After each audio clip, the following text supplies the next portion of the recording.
Queridos e amados irmãos, com muita alegria eu quero saudar a todos com a paz do nosso Senhor e Salvador Jesus Cristo. Dizer que é uma grande honra estarmos aqui esta noite e nesta oportunidade revermos os irmãos. Quero louvar a Deus pela vida do pastor Valdir. Deus o abençoe, pastor. Traga um abraço lá do pastor Davi, de toda a nossa igreja para o Senhor, para todos os irmãos aqui. E Barueri tem orado por tua vida, pela vida do Senhor, pela tua recuperação, em nome de Jesus. Quero louvar a Deus pela vida também dos obreiros desta casa, citando aqui o pastor Josué, eu cito também todos os demais. Deus abençoe, é uma honra estar com o Cleberson, também com o Emerson aqui. Deus abençoe, são nossos amigos, pessoas que nós temos um carinho muito grande. Hoje convidei o Tiago para estar conosco, a agenda dele é bem acirrada, mas ele falou: pastor Henrique, eu consigo estar, e foi muito bom. O Tiago está passando uma luta, a filha dele está internada, mas ele foi no trabalho, depois passou no hospital e veio para cá nos abençoar. Obrigado, viu, Tiago, pelo seu carinho, sua gentileza de estar conosco aqui. Queridos irmãos, hoje nós vamos dar sequência à nossa série de estudos chamada Maranata, Ora Vem, Senhor Jesus. O nosso estudo tem um texto básico que está em Apocalipse 22 e 20, que diz assim: aquele que testifica estas coisas diz: certamente cedo venho, amém. Ora vem, Senhor Jesus. E nesses dias nós estamos falando sobre etapas da nossa escatologia. Na semana passada falamos sobre o arrebatamento e como Jesus quer encontrar a sua igreja, e hoje nós vamos falar sobre uma segunda etapa. O nosso tema é o tribunal de Cristo, o bema, e a igreja chamada para servir no reino de Deus. E eu gostaria de pedir aos irmãos a gentileza de abrirem as vossas Bíblias na segunda carta de Paulo aos irmãos de Corinto, no capítulo de número 5, versículo de número 10, quando o apóstolo São Paulo diz assim: porque todos devemos comparecer ante o tribunal de Cristo, para que cada um receba segundo o que tiver feito por meio do corpo, bem ou mal. Eu quero começar, irmãos, dizendo que a Bíblia, ela revela que após o arrebatamento da igreja, os salvos, os redimidos, os reconciliados, os perdoados, aqueles que estiverem com os seus nomes inscritos no livro da vida, eles comparecerão diante de Cristo, no tribunal de Cristo, para a avaliação das suas obras. Esse tribunal ou esse julgamento, ele não será para condenação, mas será para a recompensa e para uma prestação de contas do serviço que cada um prestou à igreja, à causa do reino de Deus e a Deus. É claro que quando nós pensamos na salvação, todos nós aqui somos bem instruídos na palavra de Deus, e nós sabemos que a salvação é por meio da graça. A salvação é um dom, é um presente de Deus para nós, mas o galardão, ele requer um empenho da nossa parte, ele requer uma produção da nossa parte, ele requer frutos da nossa parte. Vejam os irmãos, o texto de Paulo aos Efésios, no capítulo 2, versículos 8 a 10, quando Paulo vai falar desta dualidade. Por um lado, a salvação é pela graça, mas por outro, o galardão requer obra. Deus também exige uma responsabilidade nossa no serviço ao reino de Deus e no serviço à igreja e no serviço para Deus. Vejamos Efésios 2, 8, 9 e 10. Porque pela graça sois salvos por meio da fé. Isto não vem de vós, é dom de Deus. Não vem das obras, para que ninguém se glorie. Agora é interessante que depois que Paulo fala da salvação, que é fruto da graça mediante a fé, e que a salvação não vem dos nossos esforços, do nosso esmero, do nosso denodo, da nossa entrega. A salvação é um presente que Deus dá para nós. Somos salvos pela graça, e somente pela graça de Deus. Mas no versículo 10, Paulo vai dizer algo impressionante e interessante. Ele vai dizer: porque somos feituras de Deus, criadas em Cristo Jesus para as boas obras, as quais Deus preparou para que andássemos nelas. Assim, nós sabemos o seguinte, que a salvação, ela vem pela graça que nós somos perdoados, reconciliados, pela graça que nós somos feitos filhos de Deus, pela graça que somos justificados, regenerados, adotados, incluídos na família de Deus. É pela graça que nós temos um lugar garantido junto a Deus nos céus. Mas a Bíblia também fala a respeito de galardão, e esse pacote, esse combo, esta recompensa, essa remuneração que o Senhor dará para a igreja, exige de nós uma entrega, um trabalho, um esforço, um serviço. A nossa escatologia, que é pré-tribulacionista, dispensacionalista, a escatologia que nós confessamos, professamos, aprendemos, cremos e ensinamos, essa escatologia, ela tem uma sequência, e a sequência os irmãos todos já sabem. A igreja será arrebatada, depois a igreja comparecerá ante o tribunal de Cristo, e lá no tribunal de Cristo a igreja receberá galardão. Nenhum dos seus trabalhos, nenhum dos seus esforços, nenhuma das suas entregas na obra de Deus, na casa de Deus e no reino de Deus ficará sem uma recompensa justa. O Senhor saberá recompensar o esforço de cada um de nós. E aí depois nós cremos que a igreja participará então das bodas do Cordeiro, depois ela será encaminhada à ceia das bodas, e por fim a igreja retornará com Cristo quando ele vier na parousia, a vinda visível e em glória de Cristo. E esta ordem, irmãos, esta ordem que é sequenciada por arrebatamento, tribunal de Cristo, bodas do Cordeiro, ceia das bodas e vir com Jesus na sua segunda fase da segunda vinda, na vinda gloriosa, na vinda da epifania, da manifestação. Esta ordem não é resultado de uma síntese teológica bem engedrada por alguns teólogos dispensacionalistas, mas esta ordem, ela é fruto de uma descrição bíblica, ou seja, não é uma construção, não é uma coxa de retalho, não, nós não tiramos isso da nossa cabeça, não foram os nossos pais, no aspecto doutrinário, dogmático e teológico, que estabeleceram isso como uma verdade inédita. Pelo contrário, isso que nós ensinamos, essa sequência de fatos está explicitado, está demonstrado, está ensinado e defendido em toda a Escritura Sagrada. Por isso você pode crer, porque é palavra de Deus. Você pode acreditar. Não deixe ninguém jogar dúvida no teu coração,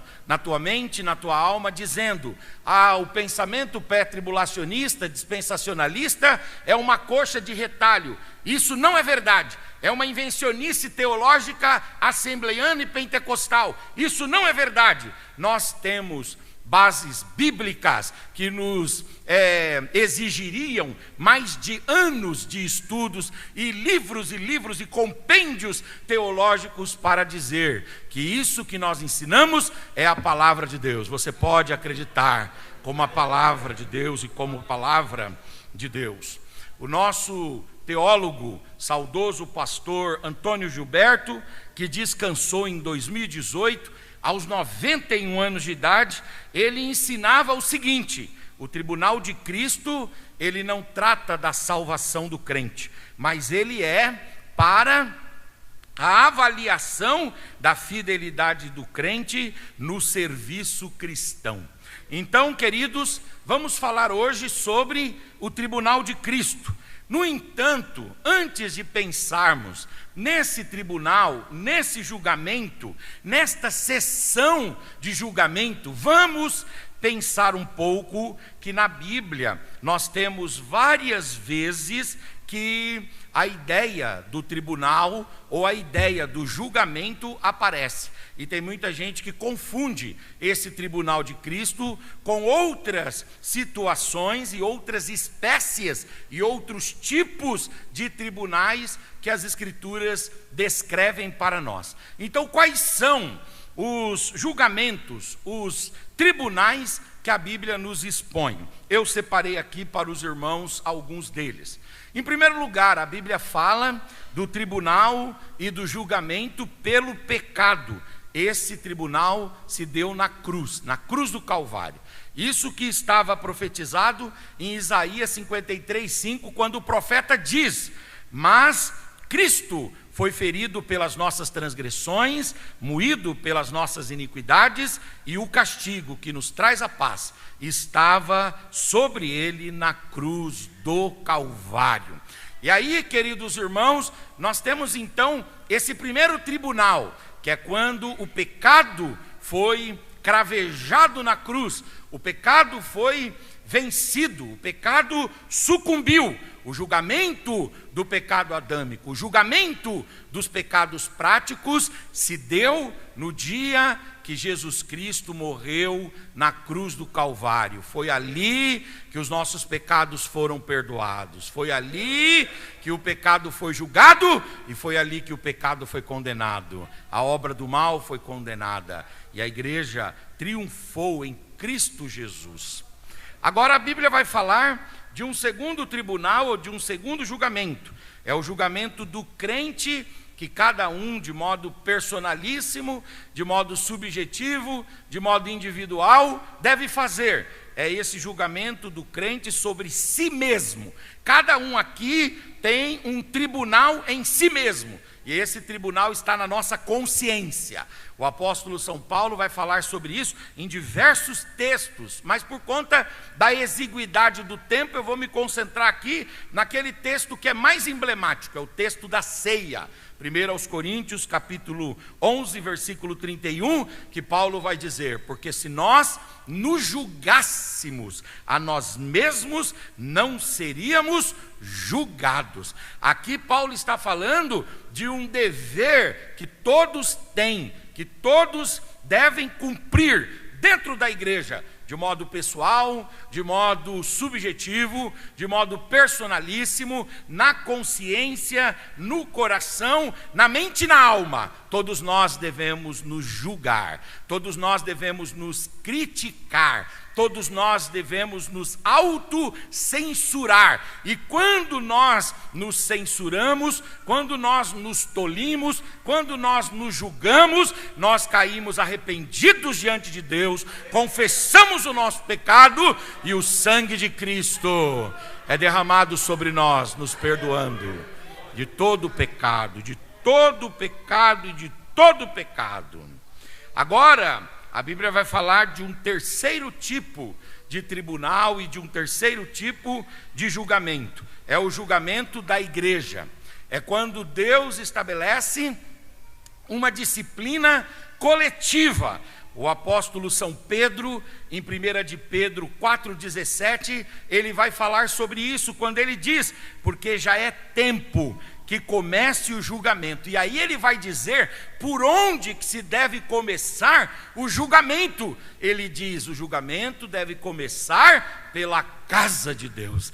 Deus, antes de tratar com outros, ele trata com o seu povo. E quando Deus trata com a sua comunidade, com a sua família, com o seu povo, com aqueles que são seus servos, Deus não faz isso porque despreza, Deus não faz isso porque não ama, Deus não faz isso porque odeia. Não, pelo contrário, o escritor aos Hebreus ele vai dizer que é exatamente o fato de recebermos os corretivos e as disciplinas de Deus na nossa vida que demonstram que somos filhos de Deus. Aí ele diz, porque ninguém bate ou corrige, ninguém disciplina, ninguém sanciona, ninguém penaliza, ninguém cobra o filho do vizinho ou o filho bastardo. Cada um só cobra o seu próprio filho. Se a igreja é cobrada, é porque aqui de fato tem a comunidade dos filhos de Deus.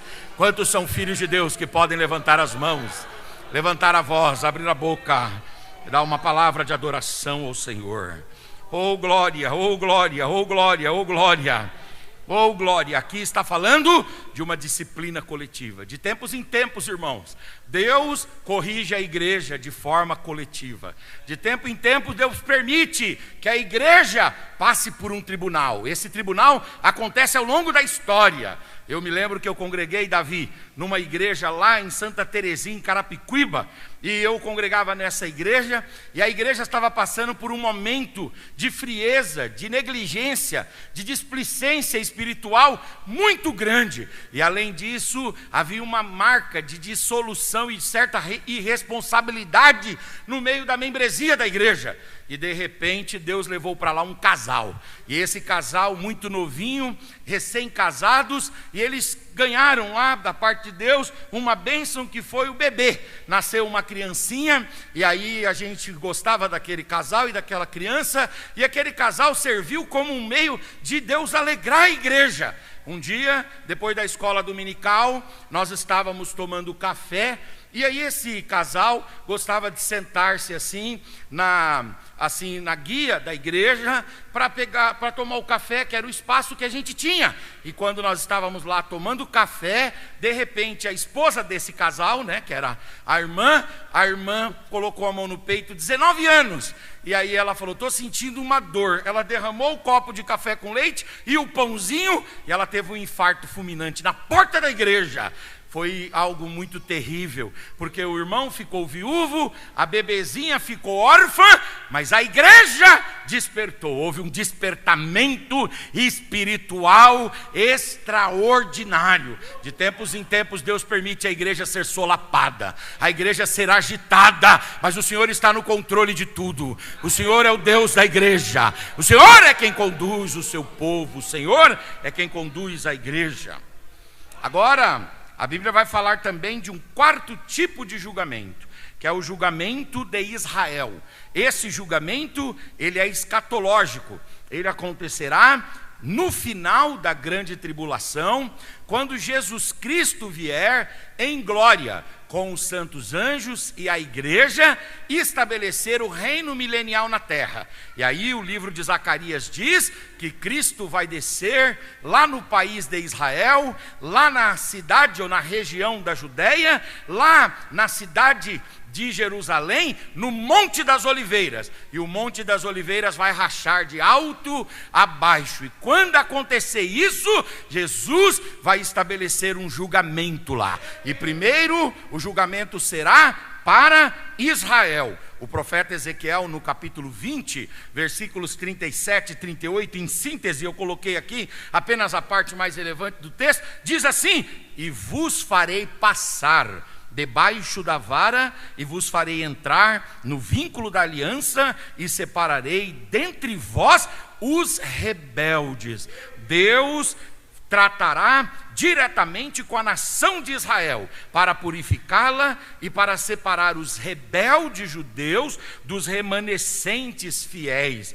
E esse processo conduzirá Israel ao arrependimento e ao reconhecimento do Messias. Assim, o Senhor vai cumprir a promessa de restaurar a nação de Israel. Israel será julgado, e a palavra de Deus diz que esse julgamento ele vai acontecer acontecer exatamente no final da grande tribulação, quando Cristo vier, o Monte das Oliveiras será rachado, e antes de Cristo tratar com as nações, ele tratará com o seu povo, ele tratará com Israel, ele submeterá Israel às suas correções e às suas disciplinas, e a palavra de Deus diz que Israel não vai resistir à voz de Deus, pelo contrário, Israel se humilhará. Porque a Bíblia fala que Deus separará as ovelhas dos bodes, as ovelhas ouvirão a voz do pastor Jesus, e Israel aceitará Cristo, o Messias, e se prostrará diante de Cristo, o Messias. Eu creio na redenção de Israel, eu creio na restauração de Israel. O apóstolo Paulo diz que por um tempo Deus parou de trabalhar com Israel para trabalhar com a igreja, mas vai chegar o dia que Deus vai voltar a trabalhar com Israel, e que Israel será novamente a nação, o povo sacerdotal de Deus na terra. Agora, a Bíblia fala de um quinto julgamento, que é o julgamento das nações. Esse texto é de Mateus capítulo 25, versículo 32. Mateus 25, 32 fala que todas as nações serão reunidas diante de Cristo. Quando Cristo se manifestar em glória, as nações serão reunidas diante dele para julgamento.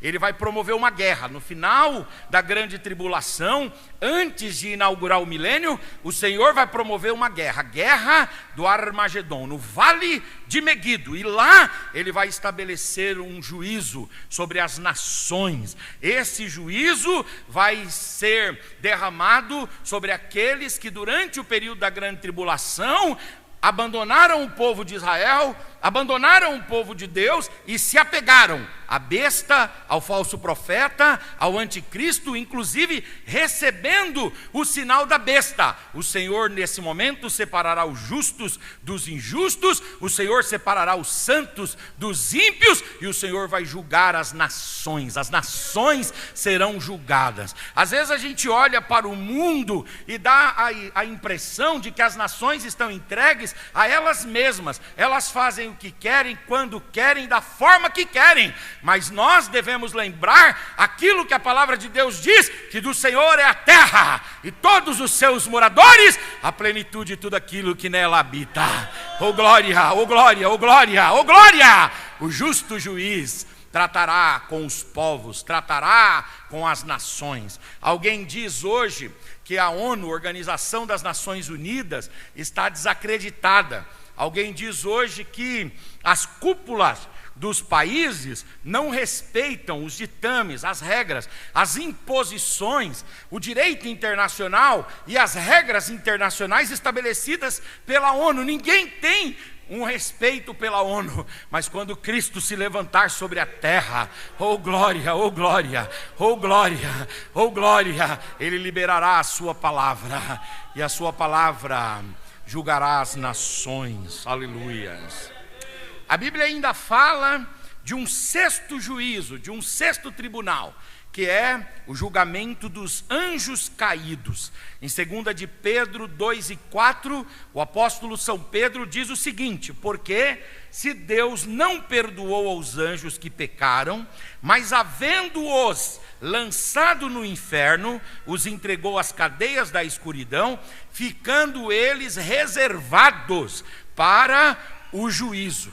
Os anjos que se rebelaram contra Deus estão reservados para um dia do julgamento definitivo, do juízo definitivo. As Escrituras ensinam que esses seres espirituais enfrentarão uma condenação eterna. E o texto bíblico, irmãos, de 1 aos Coríntios, capítulo 6, versículo 3, se puder colocar aí, por gentileza, o apóstolo São Paulo diz: queridos irmãos, não sabeis vós que havemos de julgar os anjos? Ora, Paulo aqui está argumentando que nós não podemos levar os nossos irmãos a juízo, Nós não podemos levar os irmãos para ímpios julgarem, ímpios decidirem coisas de dentro da igreja. Como que um ímpio, que não foi iluminado pelo Evangelho, que não foi iluminado pela palavra, que não foi iluminado pelas verdades espirituais e que se guia pura e simplesmente pela frieza da lei, como que um ímpio vai decidir sobre a igreja, a noiva de Cristo, o povo de Deus, a família de Deus? Paulo diz: isso é um absurdo. Resolvam as coisas de vocês internamente. Por quê? Porque vocês vão julgar anjos. Vocês vão julgar anjos. Vocês vão julgar anjos. Ora, se nós podemos decidir sobre coisas eternas, por que não poderemos decidir sobre coisas transitórias? Se podemos decidir sobre coisas tão indescritíveis e gloriosas, por que não podemos decidir sobre estas comezinhas, essas coisas diminutas, essas coisas pequenas da nossa vida? Nós podemos resolver dentro de casa. Fala para o seu irmão: vamos resolver dentro de casa. Oh glória, é aqui. E quando faltar às vezes habilidade em você mesmo, tem uma pleiade de obreiros, servos de Deus, que podem de uma forma ou de outra intermediar, mediar, conciliar, aproximar as partes e estabelecer a paz. A igreja, irmãos, é a comunidade da paz, a comunidade da paz, a comunidade da concórdia, a comunidade da conciliação. Mas os anjos serão julgados e a igreja julgará os anjos. Agora a Bíblia fala ainda de um sétimo tribunal ou de um sétimo juízo. É o chamado juízo ou julgamento do grande trono branco. Esse está descrito em Apocalipse capítulo 20, versículos 11 e 12, de forma mais sintética, diz assim: e vi um grande trono branco e o que estava sentado sobre ele, e os mortos foram julgados pelas coisas que estavam escritas nos livros. Esse é o julgamento final de todos os ímpios que rejeitaram a graça de Deus. Diante do trono divino, todas as obras serão reveladas e avaliadas pela justiça perfeita do Senhor, e aqueles cujos nomes não estiverem escritos no livro da vida serão lançados no lago de fogo.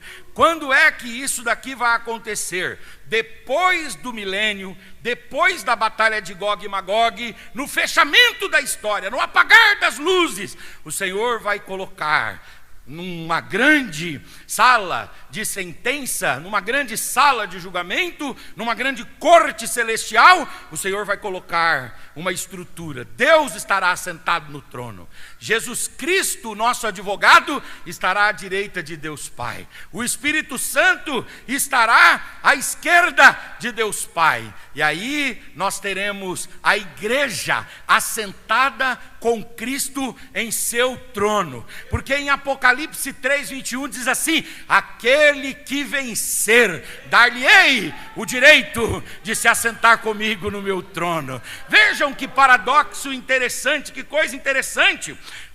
Lúcifer quis o trono, Deus rejeitou dar para Lúcifer o trono. Adão quis o trono, Deus não deu o trono. Mas Apocalipse 3:21 diz assim: ao que vencer, vai assentar-se comigo no meu trono. Levante a tua mão, por gentileza. Levante a tua voz, levante a tua face, abra a sua boca, dê uma palavra de adoração e de louvor ao Senhor. Oh glória, oh glória, oh glória, oh glória, oh glória, oh glória, oh glória. Oh glória, oh glória, oh glória. Quando o rei Assuero, ele tirou a Vasti, ele precisou substituí-la e colocar alguém no lugar, e a Bíblia diz que mais de 120 províncias mandaram representantes, mas ele não aceitou nenhuma, a não ser a bela Esther. A Esther ganhou o direito de se assentar no trono com o rei. Aleluia, glória a Deus. Diante de tudo que tem no mundo, muitas instituições, muitos povos, raças, tribos e línguas, o Senhor separou para si um povo escolhido, um povo perfeito. A igreja de Cristo, só a igreja vai se assentar no trono. Só a igreja. essa é uma benesse para a igreja, essa é uma virtude para a igreja, essa é uma bênção para os salvos em Cristo Jesus, o nosso Senhor. E ali estarão no banco dos réus Satanás, os seus demônios, os ímpios, a morte e o inferno, e eles serão sentenciados e lançados no lago de fogo. Esse é o trono branco. A igreja, o povo de Deus, estará assentado com Deus em seu trono.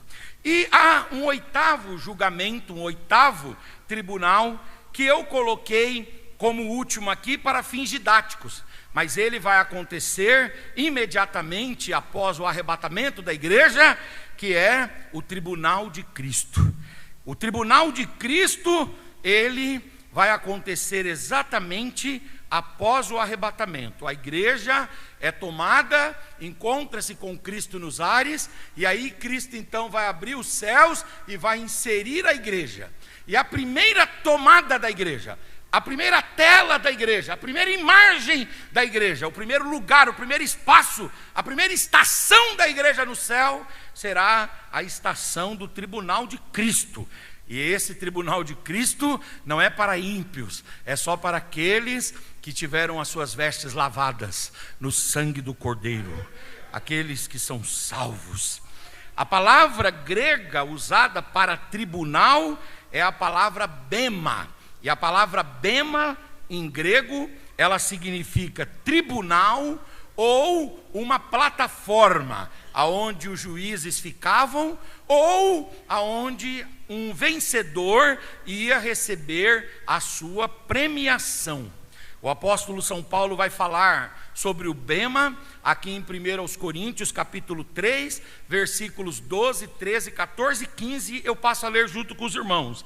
E se alguém sobre este fundamento formar um edifício de ouro, prata, pedras preciosas, madeira, feno ou palha, a obra de cada um se manifestará. Na verdade, o dia do Senhor a declarará, porque pelo fogo ela será descoberta, e o fogo provará qual seja a obra de cada um. Se a obra de alguém, que alguém edificou nessa parte, permanecer, este receberá galardão. E se a obra de alguém queimar, este sofrerá detrimento, mas ele será salvo, todavia, como que? Pelo fogo. Então esse tribunal de Cristo, ele acontecerá imediatamente após a igreja subir aos céus. E ele vai ser um julgamento apenas para os salvos. O que é que vai ser avaliado ali? Não são os pecados, o que vai ser avaliado ali são as obras, os nossos serviços à disposição da igreja, à disposição do reino de Deus e à disposição dos projetos de Deus. E qual vai ser o resultado desse julgamento? Não vai ser condenação. No tribunal de Cristo, ninguém sai condenado. No tribunal de Cristo, o que nós vamos receber são os galardões. O Senhor nos concederá recompensas e galardões por todo o nosso trabalho. Eu tive a oportunidade de ser pastoreado pelo pastor Paulo Lucas Sacramento, lá em Barueri, por 62 meses, e ele era um grande escatologista e pregava sempre essas séries para nós lá, e ele era um amante da palavra de Deus, e ele dizia: ninguém que vem para a igreja vem sem salário, Cristo já pagou o salário de cada um, e no final Cristo ainda vai dar galardões e recompensas extraordinárias, extraordinárias. Você tomou chuva para vir aqui hoje? Fique tranquilo, o céu vai compensar isso daí. Ô glória, você pagou passagem, pagou Uber, gastou gasolina, você teve hoje algum tipo de contratempo para estar aqui? Fique tranquilo, o Senhor garantirá cada uma das suas obras, Ele vai garantir, Ele vai compensar. Ninguém vai sair daqui de mãos vazias, e ninguém vai passar a eternidade sem nada. O Senhor indenizará, o Senhor compensará. E eu quero dizer que o céu não entra em recuperação judicial, porque tem muita gente que é empregado numa empresa há 30 anos, 40 anos, Luciano, e depois a empresa manda embora, não paga nada. E aí quando você vai tentar receber, entramos em recuperação judicial, em falência. O céu não vai falir e o céu não entra em recuperação judicial. Quando você chegar lá, fique em paz, a sua recompensa estará lá. A sua recompensa estará lá. Levante a sua mão, por gentileza. Oh glória, Deus está falando conosco, Deus está animando a nossa fé, Ele está alegrando o nosso coração. Haverá recompensa para o nosso trabalho, para o nosso esforço. Oh glória. Alguns dizem que existe uma possibilidade de passarmos vergonha, ou alguns passarem vergonha diante de Cristo no bema. E alguns falam isto com base em 1 de João 2,28.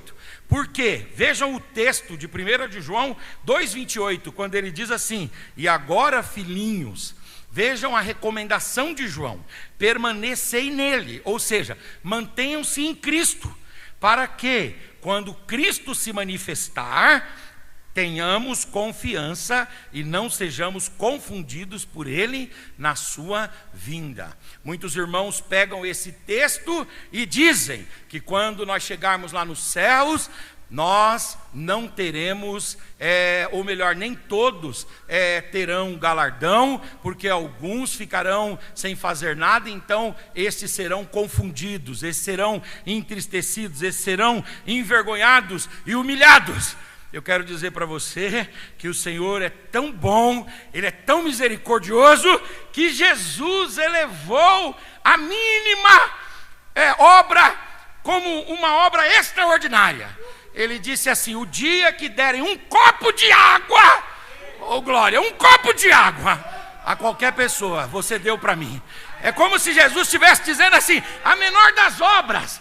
É claro que o Senhor vai recompensar com galardão, e nós até imaginamos que deve ser assim mesmo, os grandes vultos da fé, os grandes vultos, aqueles que deixaram uma herança espiritual extraordinária ao longo da história. Esses homens vão sair de lá pesados, nós vamos ter que ajudá-los, e vai dar prazer ajudá-los, mas não importa se você fez a coisa mais básica, mais elementar, a mínima das mínimas, ainda que os homens não te vejam e não te valorizem, ainda que ninguém te dê nenhum laurel nessa terra por causa disso, Jesus falou: se você der um copo d'água, oh glória, se você der um copo d'água, você não vai ficar sem receber galardão. O Senhor vai pegar as coisas mais simplórias e Ele vai potencializá-las, Ele vai maximizá-las, Ele vai valorizá-las, e Ele vai dizer: Ele trabalhou por quê? Porque um dia Ele colocou lá uma toalhinha para o pregador, um dia Ele colocou uma água lá, um dia Ele ajudou de uma forma. E eu vou dizer uma coisa: Jesus é um grande advogado. Jesus tem retórica suficiente para transformar a obra mínima numa obra que comova o coração de Deus, dizendo: tá bom, entrega um galardão para ele também, e para ela também. Oh glória, eu estou sentindo a presença de Deus aqui. Fala para o seu irmão: faça, fala para ele: faça, ainda que minimamente faça, trabalhe, se entregue, aleluia, se dedique, porque o Senhor vai compensar isso, o Senhor vai valorizar isso. Geralmente na igreja a gente valoriza muito os do púlpito, porque o púlpito nos dá o quê? Visibilidade, o púlpito nos dá autoridade. E nós valorizamos muito essa pleiade de obreiros aqui, homens de Deus, né? Nós que ocupamos o púlpito. Mas o Senhor não vai valorizar só os do púlpito. O Senhor não tem esses critérios. Os critérios do Senhor serão outros. Cada um que fez um esforço, cada um que se dedicou de uma forma, cada um que contribuiu. Talvez a sua contribuição pareça mínima, insignificante, irrisória, mas lá no céu tem um galardão extraordinário esperando você. Oh glória, oh glória, oh glória. Alguns dizem que lá também poderia ter alguma tristeza por causa de 1 Coríntios 3:15. Olha o que diz 1 Coríntios 3:15: mas se o trabalho de alguém for destruído pelo fogo, então esse construtor perderá a recompensa, porém ele mesmo será salvo, como se tivesse passado pelo fogo. É claro que essa perda está falando de uma perda de recompensa, de autoridade e de honra, mas nunca uma perda de salvação. E eu acredito que o Senhor valorizará cada uma das nossas obras. cada uma das nossas obras. Vejam que o Senhor Jesus falou da parábola dos talentos, que deu 5 para um, 2 para outro, não foi isso? E 1 para o outro, não foi? E aí aquele 1 enterrou. E quando o Senhor veio para a prestação de contas, ele falou, elogiando o que tinha 5, multiplicou, o que tinha 2, multiplicou, e o que tinha 1, ele falou assim: você podia ter pego isso que eu te dei, ao invés de enterrar, você podia ter colocado no banco. Olha, qual é, Davi, você que entende, qual é a menor taxa que existe? A menor taxa é a taxa da poupança, 0,6, não é isso, por mês? 0,6% não dá, 0,6 ou 0,5 não dá 1% ao mês, não é isso? A menor taxa. O Senhor está falando assim: se você colocasse na mão do banqueiro e desse a menor das taxas, 0,1, eu olharia para o seu esforço e a sua boa intenção e te recompensaria. Oh glória, oh glória, oh glória. O que é colocar na mão dos banqueiros ou dos bancários? O que é isso?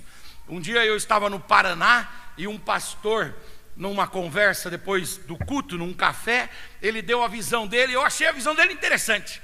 Ele disse: colocar na mão dos banqueiros quer dizer o seguinte: quando eu não posso fazer, eu vou lá e dou condições para outro fazer. E aí, na medida que eu vou dando condições, apoio, eu vou ali agindo de forma coadjuvante para com o outro tem um protagonismo, eu vou ali só no apoio, mas aquilo ali é colocar na mão do banqueiro. O Senhor não ignorará. Quem está na linha de frente, o Senhor não vai ignorar, e quem está no apoio, os anônimos que carregam, que levam e que trabalham, o Senhor não vai ignorar. Há uma recompensa para você. Levante a sua mão, por gentileza, levante a tua face, levante a tua voz, abra a sua boca e dê uma palavra de adoração e de louvor ao Senhor. Há uma recompensa. Oh glória, oh glória. Paulo vai falar sobre o bema, dando uma conceituação do bema em Romanos, capítulo de número 14, versículos 10, 11 e 12. Olha o que diz: mas tu, por que julgas teu irmão? Ou tu também, porque desprezas teu irmão? Pois todos haveremos de comparecer ante o tribunal de Cristo, porque está escrito: como eu vivo, diz o Senhor, que todo joelho se dobrará a mim, e toda língua confessará a Deus, de maneira que cada um de nós dará conta de si mesmo diante de Deus. É claro, queridos irmãos, que essa expressão aqui, porque todos compareceremos, não está falando de toda a humanidade, porque o tribunal de Cristo ele é restrito para a igreja, ele é restrito para os salvos, ou seja, somente a igreja vai poder subir nesse lugar para receber o galardão que o Senhor tem para dar. No contexto bíblico, o tribunal de Cristo representa o momento em que Jesus avaliará a fidelidade de cada crente em seu serviço no reino de Deus. O teólogo Stanley Orton, na sua teologia sistemática, quando ele está tratando da escatologia, Stanley Orton explica o seguinte: o tribunal de Cristo não é julgamento de pecado, mas avaliação de obras, determinando recompensas eternas. Agora, quem é que vai comparecer diante de Cristo? Romanos 14:10 diz: todos haveremos de comparecer. Mas quais são esses todos? Quem são esses todos? Quem que está incluído nisso daí? Quem está incluído, quem está incluso, quem está enxertado nisso daí, não são todos os moradores da terra, toda a humanidade, mas o termo refere-se exclusivamente aos crentes, e não à humanidade. Esse tribunal não envolve condenação eterna, pois essa questão já foi resolvida na cruz. E aonde é que qual o texto que nós temos para descansar que os nossos pecados já foram resolvidos? O texto de Romanos 8:1. O que diz Romanos 8:1, irmãos? Todos sabem aqui: portanto agora nenhuma condenação há para aqueles que estão em Cristo Jesus. Quem está em Cristo Jesus teve os seus pecados perdoados. Tem um teólogo que é o Donald Stamps. O Donald Stamps, ele fez o comentário da Bíblia de estudo pentecostal. E ele diz o seguinte: o tribunal de Cristo é o momento em que só os crentes prestarão contas de sua vida e de seu ministério, recebendo recompensas e galardões diante do Senhor. Agora, queridos, nós já estamos indo para a finalização e vem uma pergunta: o que é que vai ser avaliado? O que é que vai ser perscrutado? Qual será o objeto que vai ser analisado para receber galardão? O apóstolo Paulo, ele vai falar em 1 Coríntios 3, 12, 13, 14 e 15, de alguns tipos de materiais. Paulo vai falar a respeito de ouro, de prata e de pedras preciosas. E depois ele vai falar de madeira, feno e palha. E quando ele fala de ouro, prata e pedras preciosas, e madeira, feno e palha, Paulo está falando de duas classes de obras. As obras de ouro, prata e pedras preciosas são obras que, submetidas ao fogo, permanecem. E as obras de madeira, palha e feno são obras que, submetidas ao fogo, não permanecem. Então Paulo está falando de obras, que o Senhor vai julgar as obras. Aí a minha pergunta é: será que o Senhor vai julgar a quantidade das obras, ou o Senhor vai julgar a qualidade das obras? Naturalmente o Senhor não vai julgar a quantidade, porque a quantidade pode esconder por trás dela um ativismo. Tem muita gente que faz, mas não dá sentido ao que faz. Ele não pensa no que faz, ele não sabe dos efeitos do que ele está fazendo e do significado do que está fazendo. Então, o Senhor não analisará, o Senhor não avaliará a quantidade, o Senhor avaliará a qualidade. Aí outra pergunta que eu faço é a seguinte: será que o Senhor vai avaliar só a obra, ou ele vai avaliar também a intenção por trás da obra? Naturalmente, o Senhor não avaliará somente a obra, ele avaliará também a intenção. O apóstolo Paulo, em 1 Coríntios, capítulo 4, versículo 4, ele diz assim: a minha consciência está limpa, mas isso não prova que sou de fato inocente. Por quê? Paulo diz: quem me julga é o Senhor.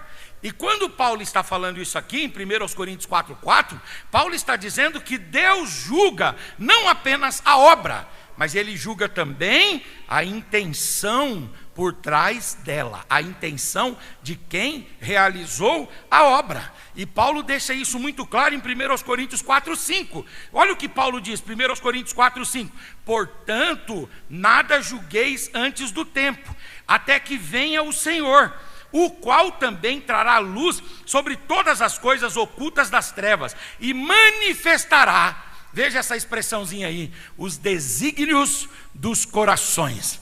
Ele manifestará a intencionalidade, ele vai manifestar tanto a qualidade da obra, quanto a intenção da obra. Oh, glória! É por isso que a Bíblia fala para nós fazermos as coisas com inteireza de coração. Não adianta estar aqui para inglês ver, não adianta estar aqui para cumprir protocolo, não adianta estar aqui para cumprir formalidade. Não! Nós devemos estar aqui de coração completo. Quantos estão com a alma, a mente, o coração? Oh, glória! Oh, glória! Oh, glória! Oh, glória! Oh, glória! Oh, glória! Oh, glória! Oh, glória! Oh, glória! Oh, glória! E aí, vamos lá. Paulo vai falar de duas qualidades de obras: obras que permanecem e obras que se desfarão. E aí ele vai falar dos materiais que permanecem. Ele vai falar das obras de ouro. O que é uma obra de ouro? A obra de ouro, os melhores doutrinadores dizem, o ouro representa obras realizadas em plena comunhão com Deus, com pureza de motivação e para a glória de Cristo. O que é uma obra de ouro? A obra de ouro é aquela obra que nós fazemos para a glória de Cristo. Tem gente que prega pelo dinheiro. Paulo diz que tem gente que pregava no tempo dele até por porfia, por inimizade. Pregava para não deixar o outro pregar. Pregava para ocupar o espaço e não dar espaço para ninguém. Essas intencionalidades, elas não subsistirão naquele dia, mas aqueles que pregam com interesse de ser, que cantam com interesse de ser, que tocam com interesse de ser, que servem com interesse de ser, e dizem: o que eu faço, eu não faço para o engrandecimento do meu nome, para a popularidade do meu nome, para os likes, as curtidas, para os compartilhamentos, para ganhar seguidores, para ganhar dividendos. Não! O que eu faço é para a glória de Deus. Importa que ele cresça, importa que ele cresça. Oh glória, importa que ele cresça. Quantos pensam assim? Levante a mão, por gentileza, e diga: importa que ele cresça. Importa que o nome dele seja adorado, reconhecido, celebrado, aclamado, cantado. Aleluias, não a nós, Senhor, não a nós, mas somente ao teu nome toda a glória. Só o teu nome, só o teu nome, só o teu nome, só o teu nome, só o teu nome, só o teu nome toda a glória. Essa é uma obra de ouro, uma obra que redunda no crescimento, não da nossa popularidade, mas para a glória de Cristo. Uma obra de prata.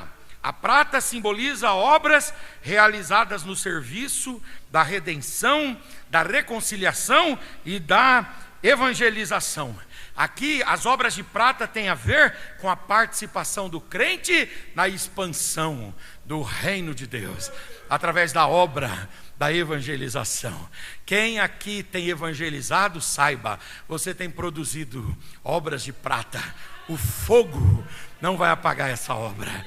Cada pessoa que você tem trazido ao evangelho, você tem coberto multidões de pecados, e você tem se tornado cada vez mais sábio diante de Deus. Oh glória, oh glória! A obra de prata tem a ver com a expansão do reino. Tem gente, irmãos, que é um agente secreto de Jeová. Passa na faculdade, ninguém sabe que é evangélico. Trabalha anos na empresa, ninguém sabe que é crente. Anda na rua e ninguém identifica entre os vizinhos que ali tem um servo de Deus. Esse daí não está produzindo obra de prata, mas aquele que está sempre falando de Jesus, sempre falando do evangelho, sempre pregando a palavra, sempre anunciando a reconciliação em Cristo, sempre está agregando, integrando alguém ao evangelho, ao reino de Deus. Esse está produzindo obra de prata. Obra de prata tem a ver com a evangelização. E tem as obras de pedras preciosas, essas também subsistirão, estas também triunfarão. As obras de pedras preciosas representam as obras formadas na maturidade espiritual, pelo caráter transformado e por uma obra do Espírito Santo na vida do crente. Oh glória, é muito bom, irmãos, quando nós estamos na infantilidade da nossa fé, a gente é muito afoito. E aí, é claro que nós trabalhamos muito no reino de Deus, mas com o passar dos anos, a gente já vai tendo maiores experiências. E nós já vamos fazendo igual aquele cortador de lenhas, que o jovenzinho e o velho foram cortar lenhas, e o jovenzinho ficou das 7 da manhã até as 11 horas cortando lenha, cortou apenas 5 ou 6 árvores. Aí foi, enquanto isso, o mais experiente só afiava o machado. Aí o jovenzinho, quando deu na hora do almoço, disse: meu amigo, você não vai começar a trabalhar não? Aí ele falou: fica tranquilo, no final do dia a gente conversa. Quando deu 5 horas da tarde, o jovenzinho tinha umas 10, o outro tinha umas 100. Aí ele diz: a maturidade leva a gente a dar tiro certeiro. A maturidade faz a gente não ficar gastando esforço bobo. Aleluias. Deus quer nos levar ao crescimento, à expansão, à maximização. Deus quer te levar à amplificação. Pedro diz assim: irmãos, nós começamos como meninos, mas nós não vamos viver a nossa vida como pigmeus espirituais, não. Deus quer nos levar a estaturas de varões perfeitos. Quantos desejam crescer aqui? Levante a mão. Oh glória, levante a mão, levante a face. Oh glória, oh glória, oh glória. Obras espirituais de pedras preciosas são obras da maturidade. Oh glória, obras da maturidade. Você vê às vezes um irmão assim, que está há muitos anos na carreira, às vezes você julga e diz assim: esse indivíduo não produz mais. A palavra de Deus diz que mesmo na velhice, o velho florescerá. Oh glória, e serão abundantes os seus frutos. Oh glória, Deus quer nos levar à maturidade. processo de crescimento não é fácil, mas Deus deseja isso para nós. Outra coisa, por outro lado, Paulo vai falar de uma outra qualidade de obras, que são as obras que se consomem. Uma obra de madeira. O que é uma obra de madeira? A obra de madeira simboliza obras realizadas com esforço humano, porém edificadas sobre motivações naturais e carnais. Queridos irmãos, no reino de Deus, as coisas não são produzidas, elas não são produzidas de jeito nenhum pelo esforço humano. Não é pela força, não é pela carne. As armas da nossa milícia não são carnais. Existe uma dependência de Deus. É Deus quem faz. Eu me lembro que quando eu cheguei aqui no Belém, em Barueri, nós tínhamos um pastor lá no setor, e esse pastor, ele era um grande ganhador de almas, ainda um grande ganhador de almas. E eu pregava, eu me esforçava, ele gostava de me ouvir no domingo, ele me deixava pregar lá na sede no domingo, e eu pregava lá e me esforçava muito. Eu fazia o apelo e não via ninguém, e eu ficava assim meio triste. Aí ele chegava assim arrumando o terninho dele, aí meus irmãos, ouvimos uma boa palavra. O pastor Henrique falou sobre o tribunal de Cristo, que nós temos que trabalhar para Jesus. Mas, antes de trabalhar para Jesus, meus irmãos, a gente tem que aceitar Jesus. Você que veio aqui e que ainda não aceitou Jesus, você quer aceitar Jesus hoje? Eu sei que ele já fez o apelo, não desmerecendo o apelo dele, mas se você quiser, e daqui a pouco vinham 5, 6, 7, 8 pessoas. Aí eu ficava assim. Aí um dia ele compartilhou lá no púlpito, numa das reuniões de obreiros, os irmãos que o conhecem sabem de quem eu estou falando. Ele disse o seguinte: diz que quando ele nasceu, a parteira o pegou assim e tirou um texto. E o texto foi o capítulo 4 de Mateus, quando diz assim: venham após mim, e eu farei de você pescador de homens. Eu me esforço, grito, dou tudo de mim, faço o apelo, não vem ninguém. Mas aquele que tem a graça de Deus para isso, vai lá e faz o apelo, né? E vem um monte. Oh, queridos irmãos, vamos produzir pelo Espírito. É pelo Espírito, não é por força, não é por violência. Oh glória, fala para o seu irmão, baixe as mãos. Diga para ele, baixe as mãos. Oh glória, porque Deus vai fazer. Baixe essas mãos porque Deus vai fazer. Baixe essas mãos porque Deus vai fazer. Deixa nas mãos de Deus. Às vezes a gente vai pôr na mão, vai trabalhando, vai fazendo, e aí a gente diz assim: meu Deus do céu, não estou conseguindo. Entrega na mão de Deus. Obra de madeira é aquela obra produzida pelo esforço humano. É a obra de Paulo em Atenas. Trouxe um dos melhores sermões, pregou ali uma das suas mais brilhantes homilias, mas no final fez o apelo, não veio quase ninguém. Vieram 2 pessoas só. Não teve igreja, não teve carta e não teve nenhum tipo de liderança espiritual lá em Atenas. Aí ele chegou em Corinto na humildade, lá pelo porto de Sencreia, trabalhando com a mulher que vendia cafezinho no porto para os estivadores, que era a Febe. E ele começou ali, depois ele foi para o curtume, e no meio dos trabalhadores, trabalhando e falando a palavra. E a igreja de Corinto foi enchendo. Lá na frente ele escreveu para os irmãos de Corinto e diz: irmãos, vejam como eu aprendi, irmãos. Eu não vim a vocês com palavras de vã sabedoria, porque eu aprendi que não adianta ficar dando aqui arroubos de teologias. Isso não importa, quem faz a obra é Deus. Eu vim a vocês da simplicidade do Evangelho, e a simplicidade do Evangelho gerou frutos. Obras de madeiras são obras resultantes dos nossos esforços. Oh glória, quem não tem o apoio de Deus, quem não tem a cooperação do Espírito, quem não tem a impulsão da palavra, luta e não sai do lugar. Aleluia, as nossas obras precisam ser produzidas pelo Espírito e pelo Espírito. A obra de feno, as obras de feno representam o que? Obras superficiais e transitórias, frequentemente motivadas por emoções momentâneas e entusiasmo religioso sem profundidade alguma. Você conheceu alguém assim, que é feno? É um indivíduo emotivo, num dia pula, que igual pipoca na panela e no óleo quente, e no outro dia está fora do Evangelho. É obra de feno. O Senhor quer nos dar raízes, o Senhor quer nos dar solidez. A nossa obra não é baseada nas emoções, não. As nossas obras, aleluia, são pautadas e marcadas pelo poder de Deus. Tem uma coisa, pastor, que às vezes a gente erra. Não sei se erra, mas eu tenho pensado muito sobre isso, se a gente deve manter dessa forma. Porque nós falamos assim, venham aqui na frente, aí vem lá um monte de jovens principalmente, e adolescentes, aí a gente ora, e aí tem alguns ali que ficam vermelhos, que gritam, que até glorificam mais alto, e a gente diz, foi batizado. Mas não foi assim que os nossos pais fizeram. Os nossos pais arrancavam o microfone do pedestal e diziam assim, venham aqui e vamos ver se foram batizados de verdade. E dava o microfone na boca. E quando era batizado mesmo, era batizado mesmo. Oh glória, oh glória, oh glória. Esses dias eu estava com um adolescente que ele falou para mim, pastor, eu fui batizado no Espírito Santo. Eu falei, é mesmo? E como é que foi? Aí ele falou assim, foi no retiro. Aí eu, ai que maravilha, e como que aconteceu? Aí ele disse assim, eu dobrei o meu joelho, eu orei alto, eu fiquei vermelho, eu senti tudo esquentar assim. Aí eu falei, mas você falou em línguas? Ele falou, não, em línguas não, mas eu glorifiquei cada vez mais alto. Aí eu falei, você já foi arrolado entre os que foram batizados? Ele falou, é. Eu falei, a gente não precisa lidar com emoções. Quando Deus batiza de verdade.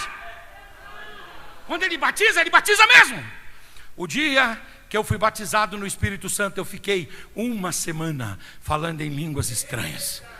Eu lembro que eu fui trabalhar na Barra Funda, eu trabalhava numa fábrica na Barra Funda, eu usava máscara, uma fábrica de alimentos.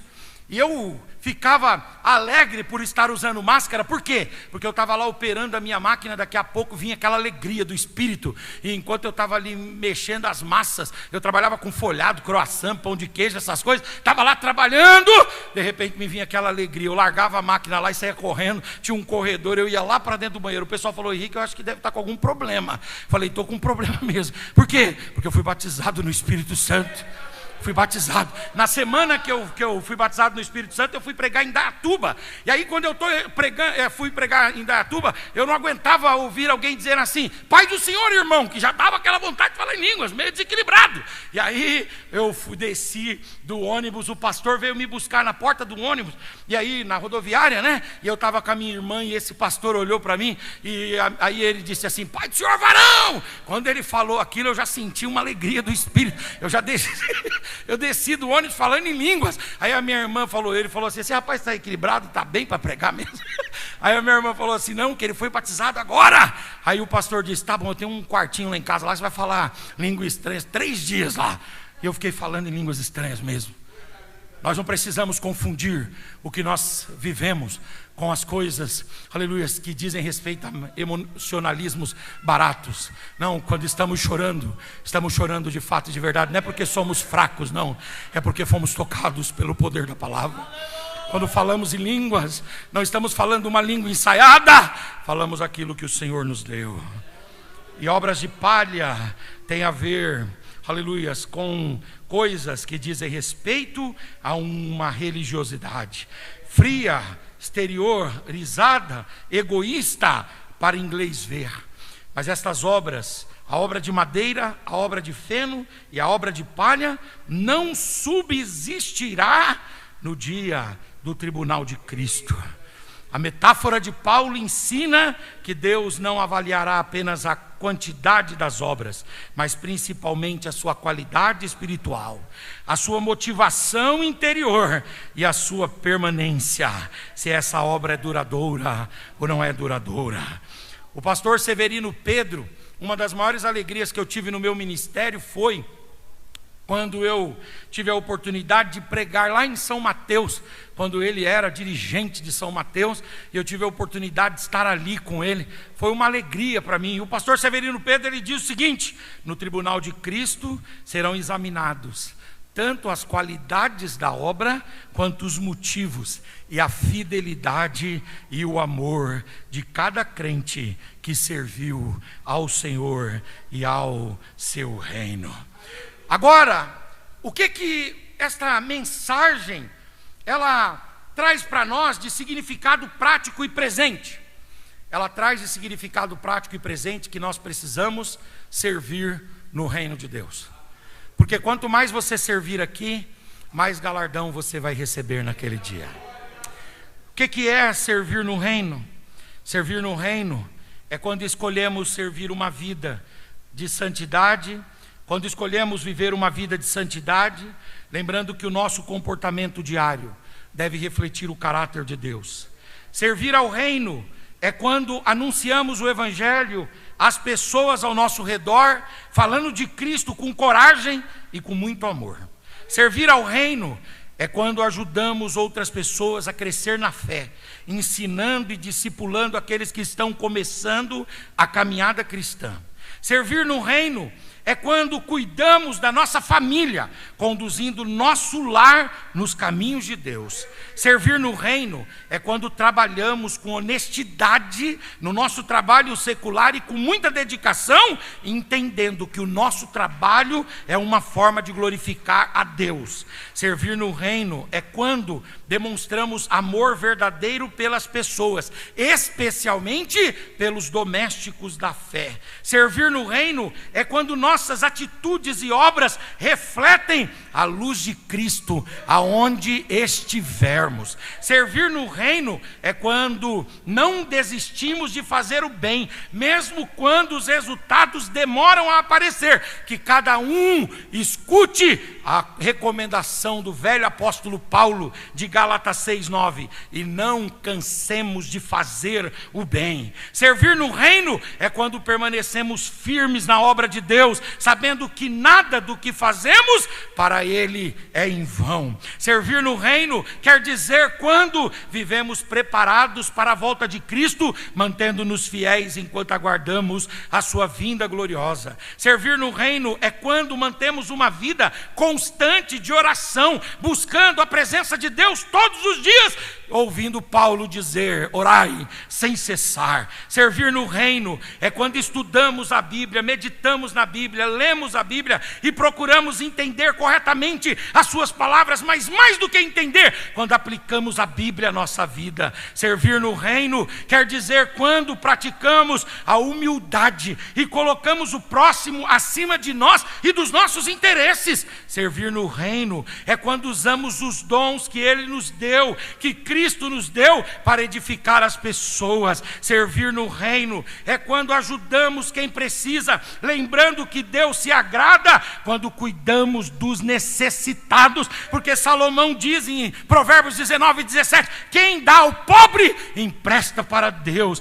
Servir no reino é quando testemunhamos de Cristo com a nossa vida e posteriormente com as nossas palavras. Servir no reino é quando somos fiéis nas pequenas coisas, sabedores de que aquele que é fiel no mínimo, sobre o muito, será colocado pelo Senhor. Deus tem muito para você. Deus tem muito para você. Deus tem muito para você.